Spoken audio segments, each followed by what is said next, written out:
И така, уважаеми слушатели, неведоми са пътищата, няма да казвам господни, но... Chers auditeurs, il y a parfois des rencontres étranges. Nous avons ici deux Français et une Bulgare. Étranges parce qu'ils vont nous expliquer comment ils sont partis sur les traces de Radio Точка. Radio Точка, qu'en Bulgarie, nous avons oublié et que nous n'utilisons plus depuis longtemps.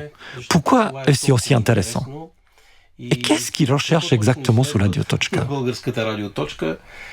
Je vais d'abord leur demander de se présenter et nous verrons pourquoi cet intérêt pour Radio Точка.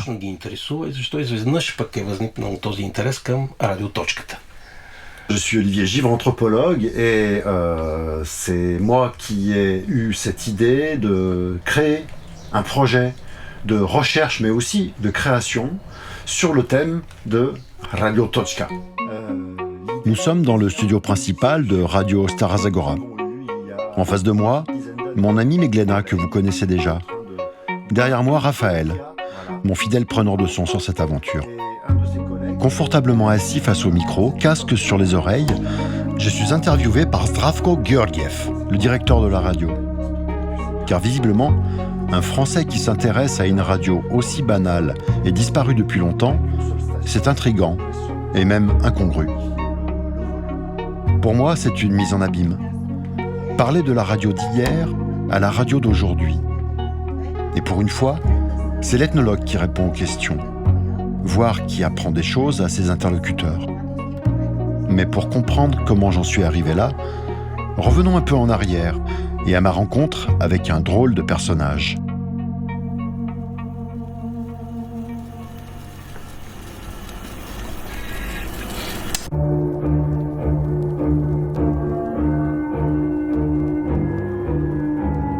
À la poursuite de Radio Точка, épisode 4. Entre technique et idéologie.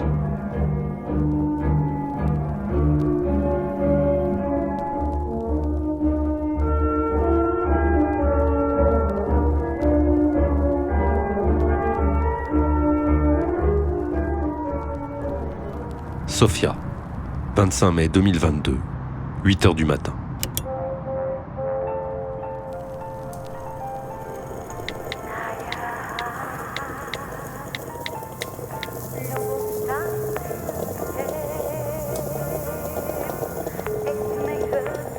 Allô ?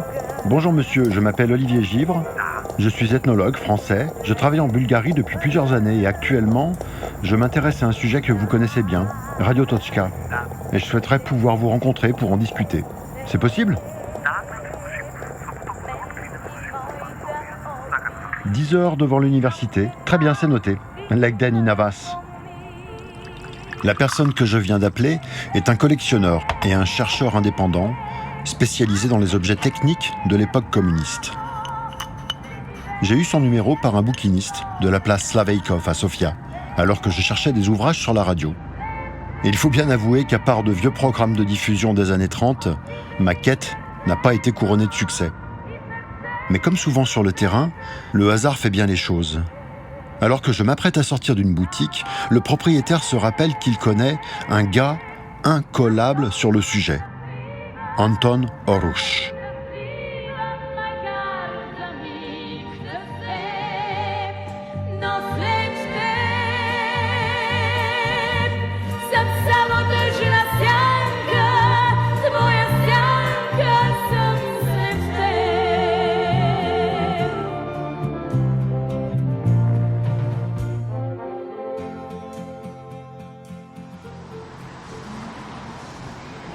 Voilà, donc je suis à Sofia, je suis devant l'université Clement Ohridski, donc j'attends pour mon rendez-vous.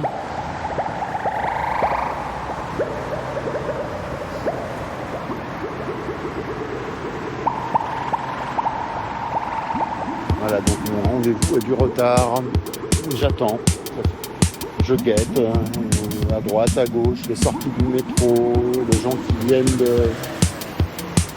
du boulevard Ruski, je crois. Et voilà, et j'attends, et je suis là.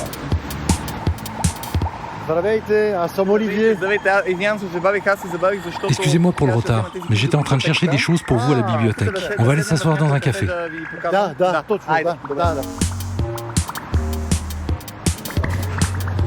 Сега ще го видим.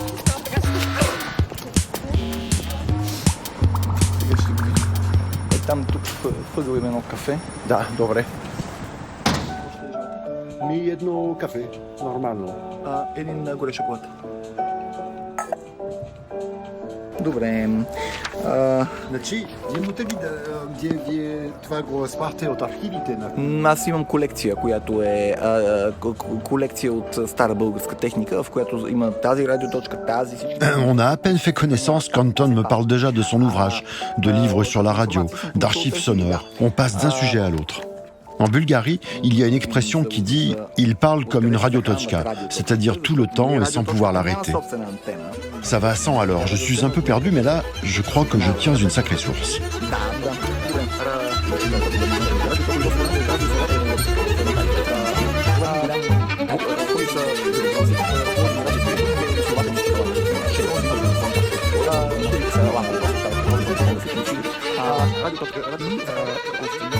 Alors, en vrac, les premières radiototski apparaissent en Bulgarie en 1947. Dès les années 50, on commence la production des abonatni visokogovoriteli, les haut-parleurs pour abonnés, et de divers équipements radio. Le son provient d'une source mère, comme un gramophone, et est diffusé sur toutes les totski. On ne peut que le monter ou le baisser. Certaines personnes pensaient qu'on les espionnait par la radio-tochka. L'endroit d'où est émis le signal s'appelle Radio Vezel, Neu Radio, installé dans la mairie du village, et il diffuse des messages locaux. On va répandre de l'herbicide dans les champs. Attention de ne pas s'y rendre. Grand-père Ivan a perdu sa chèvre. Merci de nous dire si vous la retrouvez. Il y avait des haut-parleurs dans les ateliers. On félicitait les meilleurs ouvriers ou on diffusait de la musique pour qu'ils travaillent mieux. Dans les écoles, l'opérateur radio pouvait ordonner aux élèves de sortir, ou si l'un d'entre eux s'était perdu, on diffusait un message. Nous cherchons le petit Ivan, qu'il se présente au directeur. Il y avait des centrales radio pour sonoriser des meetings ou des manifestations. Le 1er mai, les meilleurs ouvriers, les partisans, la victoire du socialisme, etc.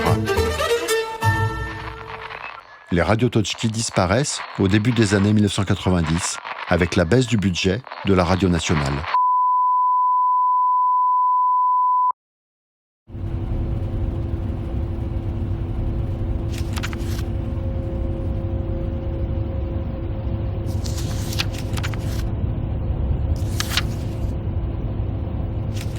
Dans le bus qui me ramène à Plovdiv, je sors les photocopies qu'Anton m'a données. Je me plonge dans un obscur ouvrage de radiotechnique, paru à Sofia en 1952 et signé d'un dénommé Martulkov. Au milieu de schémas, d'équations et de courbes, certains passages offrent des perspectives saisissantes sur l'ingénierie sonore du début de l'époque communiste. La sonorisation des espaces communs répond à des normes précises et distinctes selon le type d'équipement. École, théâtre, salle de concert, usine, hôpitaux et sanatoriums, gares, trains, bateaux, localités, couloirs, stades, etc. Une bonne sonorisation est un élément de l'éducation, ainsi qu'un gage de réussite et d'amélioration de la discipline. De nos jours, en Union soviétique ainsi que dans les démocraties populaires, il est fréquent de sonoriser les espaces de production dans l'objectif d'augmenter la productivité du travail et de créer des conditions favorables pour les travailleurs par l'éducation politique et culturelle. En raison du bruit important dans la plupart des établissements industriels, il convient d'utiliser des haut-parleurs puissants et avec une action dirigée, entonnoir ou porte-voix. La radiofication des localités a pour but la sonorisation des habitations, comme des places, des parcs, des rues, etc., afin de diffuser des annonces, des arrêtés, des récits, des performances théâtrales et musicales, des disques, des programmes radio, etc. Si on m'avait dit que j'en viendrais à me passionner pour de vieux manuels techniques. Décidément, cette recherche m'emmène vers des contrées inexplorées. Mais ce que je perçois ici, c'est toute une modernité sonore spécifique entre information, contrôle et éducation. Et il y a un mot-clé qui revient souvent, intelligibilité, разбираемость. Le pouvoir sonore est avant tout une question de maîtrise et de clarté. C'est toute une logistique, une filière, des métiers, des équipements, des studios. D'ailleurs, mon ami Meglena m'avait proposé de rencontrer les gens de Radio Stara Zagora, une antenne régionale de la BNR, la radio nationale bulgare. Eh bien, je crois que c'est le moment d'aller y faire un tour.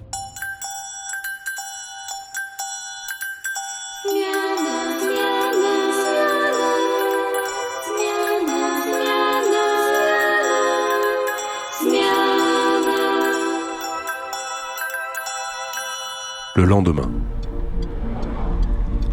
Bien, on arrive à Stara Zagora, voilà. Stara Zagora qui est une ville assez grande, il y a peut-être 120 000 habitants. On est dans la périphérie, là, il y a un petit peu de trafic, mais Gléna doit faire attention. Attention à la Mercedes. Voilà. Il y a une chalga chanson, pop-folk chanson, qui chante Biał Mercedes me преследва в живот. C'est une chanson, la chalga, là, c'est cette musique populaire là, qui est très orientée autour du sexe, des femmes et des grosses voitures et de l'argent. Et voilà. Le Mercedes blanc, ça c'est le symbole significatif de richesse et de transition de capital d'expertise communiste au capital de nouveau riche. Donc nous sommes au centre-ville. Et le directeur nous attend. Super. Oups. Pardon. Bienvenue à Stara Zagora.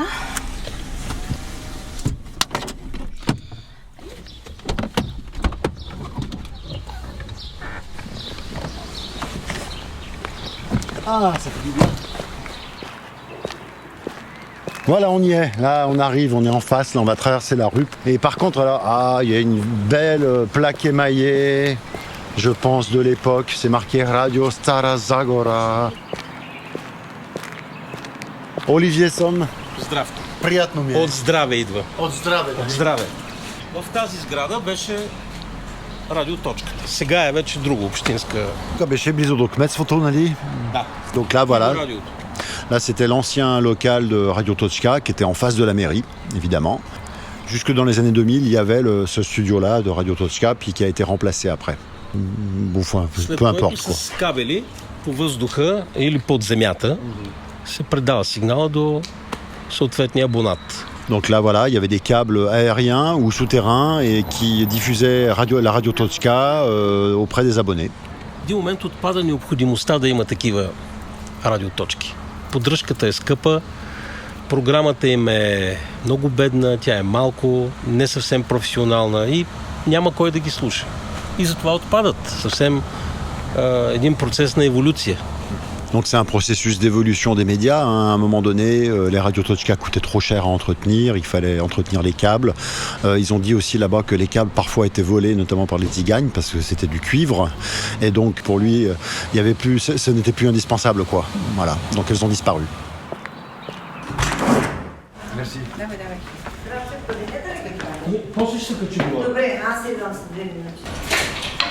Eh bien voilà, là on est dans la deuxième radio la plus vieille de Bulgarie, créée en 1936. Et donc voilà, c'est une institution assez importante ici.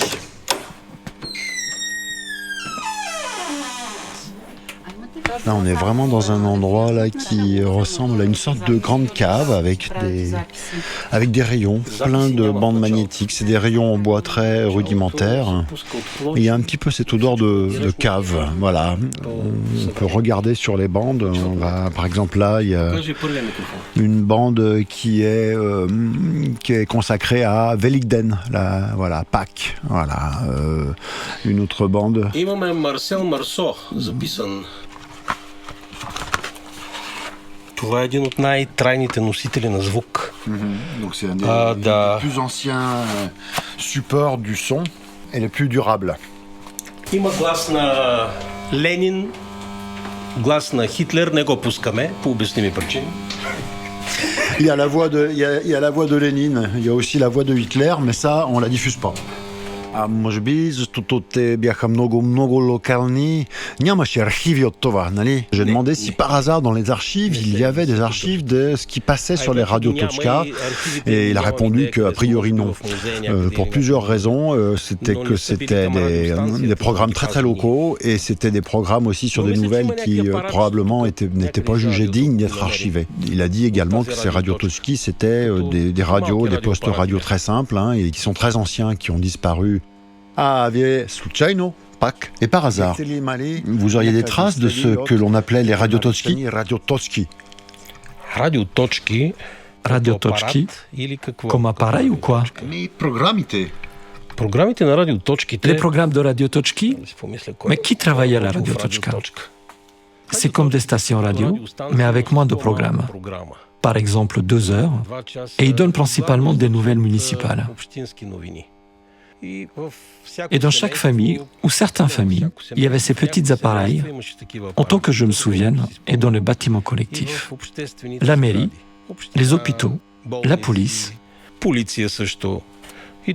Et cette radiotочка avec ses propres programmes, où on diffusait par exemple les ordonnances du maire ou des nouvelles régionales, plutôt au niveau des communautés locales. Pas plus de 2 heures par jour, le reste c'était de la musique. Et le signal est transmis par câble, pas par voie hertzienne, mais par câble. Mais il n'y en a plus depuis longtemps, au moins depuis une vingtaine d'années. À Stara Zagora, je ne me souviens même pas quand ils l'ont fermé. C'était juste à côté de la radio. En quelle année ça a disparu? Juste on va remonter parce qu'il fait froid ici. Et on doit garder la température pour les bandes.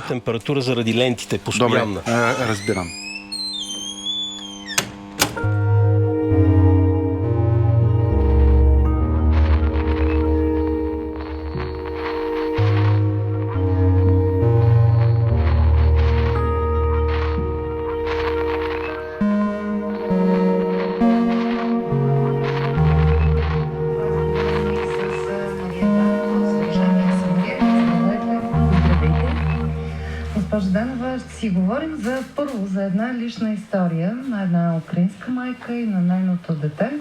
За нея лично аз поне разбрах в социалните мрежи. Je crois bien qu'on a rendez-vous avec l'ingénieur en chef.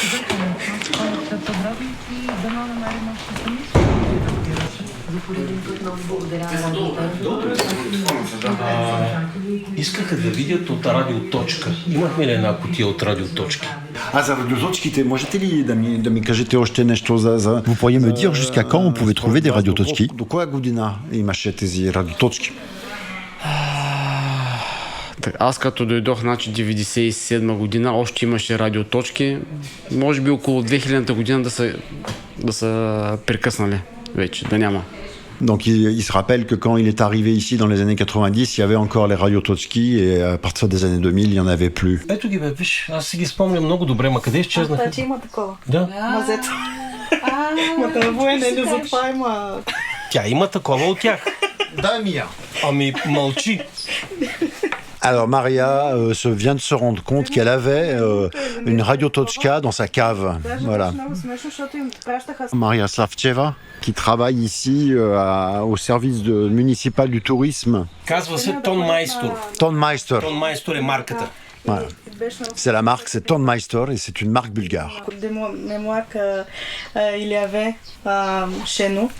Et c'était très intéressant pour moi parce que mon père est militaire et on a passé des messages par cet appareil. Ouais. C'était много френски.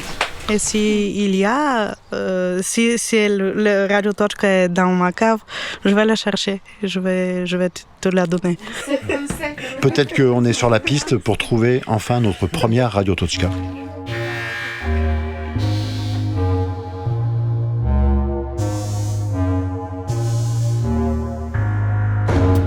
Voilà, on a quitté le studio et là on monte à l'étage en route pour l'interview.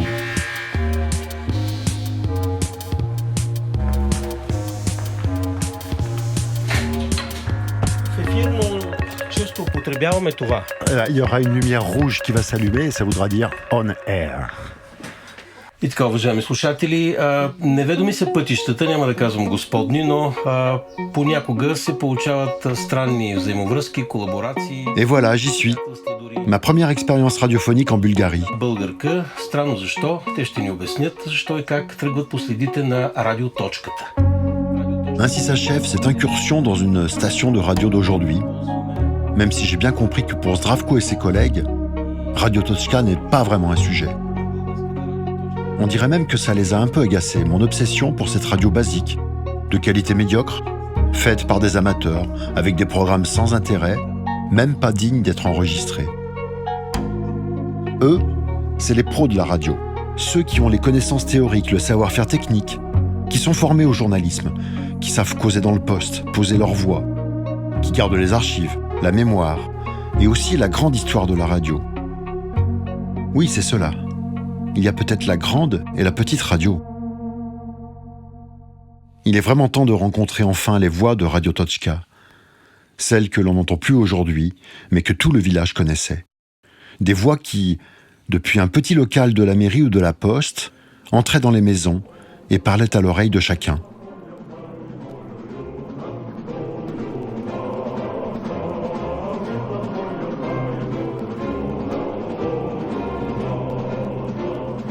C'était À la poursuite de Radio Toczka, un feuilleton ethno-radiophonique signé par Olivier Givre, recherche, écriture, prise de son, traduction, voix, et Raphaël Cordray, réalisation, prise de son, montage, mixage, musique et voix. Doublage, Annie Cordray, Aurélie Darbouret, Damien Faure, Douchan Kazik, Rodika Paushan, Christo Popov, Ekaterina Shakarova, Maria Stoeva. Une création réalisée avec le soutien de l'Université Lumière Lyon 2, direction Sciences et Sociétés, Recherche et Études doctorales, le programme de soutien aux sciences partagées du CNRS Sciences humaines et sociales, l'École française d'Athènes, l'UMR EVS CNRS 5600. Avec le concours de la compagnie Microphone Création Sonore, la Radio Nationale Bulgare, la Fabrique des Écritures Ethnographiques, Radio France Internationale, Réseau Créabalk, Creative Balkan. Les auteurs remercient toutes les personnes rencontrées lors de cette enquête et celles qui ont soutenu cette aventure, et plus particulièrement Meglena Slatkova, Marina Choliak, Zdravko Gorgiev, Zvilen Kostadinov, Krasimira Krastanova, Belizar Isaev, Claire Mandon, Zairi Melenkov, Rumiana Nikolova, Anton Orouch, Anna Papuchieva, Maya Pelovska, Boris Petrik, Antoinetta Radoslavova Dojcheva.